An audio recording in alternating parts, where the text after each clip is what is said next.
Joey. Ready? Alright, so I'm Joey, and I'm here to argue today that public schools provide a better education and have higher quality facilities than private schools. The reason for this is because, well, I'll argue for the education part first. More teachers have PhDs in public schools on average than those in private schools. Now, this is according to a study by the name of Mohammed Imran. Now, I don't know about you guys, but I'd rather be taught by someone who knows a lot more about what they're talking about than someone who doesn't know what they're talking about, i.e. the bachelor's degree versus PhD. Now, I understand fully, you guys can make an argument that people with bachelor's degrees can teach just as good as people with PhDs. Just because you know stuff doesn't mean you can teach it. But I think generally, if you know more, you can probably explain more. So we're just going to stick with that. Higher education also means that they've been through school more. So they've seen more teachers, they know different ways to teach, different ways to deliver the message, they've been involved in more school, things like that. So you can really see that they're a better option to learn from. Public schools also offer more classes due to their bigger size. Usually private schools are smaller. I know here they're like Division III, Division IV, usually sometimes Division V or VI. Public schools are usually Division I, Division II, things like schools like Arrowhead, Sussex Hamilton, big high schools like that. Those schools offer a lot more classes that allow students to reach out in fields they might not know. For instance, my high school was a small high school. It wasn't private, it was public, but it was really small, a lot like private schools. And it didn't have classes like psychology, sociology. They didn't have a lot of different arts. We just had like basic drawing and painting and like ceramics. At public schools, you can get things like photography, different types of theater programs. All that stuff is available at public schools because they are bigger. There's also special education programs. I know a lot of smaller private schools do not have programs that help aid with kids' special needs and learning disabilities. And at a public school, they have programs set up for that, and they can help students who do need those needs.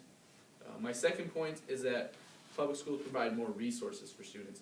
And this is mainly due to the fact that they receive more funding from the state. Public schools have more extracurricular activities offered, like sports, DECA, theater, band, things like that. Those are very important because if a school just has sports or just has theater, like, you know, some kids might not be into that, but something like DECA where they can learn business strategies and marketing and all that stuff, that's really beneficial for them. Band, if they have more than one band, I know my school just had the one band, and that was it. And if they have, you know, jazz band, concert band, like choir, all those different things, it's more, you can branch off in your own direction with what you want to do. Public schools also have nicer facilities due to more funding. This is according to the National Center for Educational Statistics. Nicer facilities aid in learning. If you have a very nice computer lab, not a lot of technology, it aids in education, especially now in today's age where we're learning with so much technology and we're becoming more dependent on technology. It's important for kids to learn how to use technology effectively. And so if you have that technology, you can teach kids how to use it. You have more facilities, you have nicer classrooms, nicer,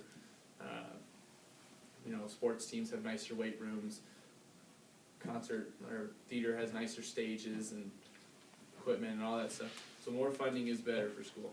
So to wrap it all up, I think public schools are better for students than private schools because they receive a better education and they have more resources available to them.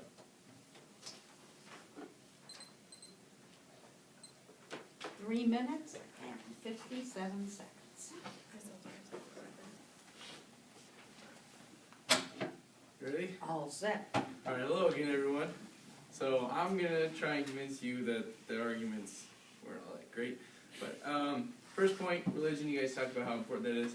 And I do agree that it is important to have religion. But I also think it's very important to be open-minded and realize that there are more than just one religion there, out there in the world.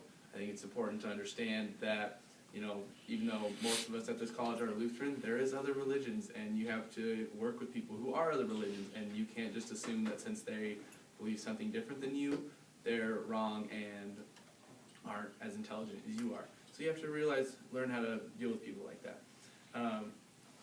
You guys talked about how there might be more fine arts programs in private colleges. Public schools have the same programs, if not more. They have more theater programs, more art programs, more classes like that. So there's also, you talked about budget cuts.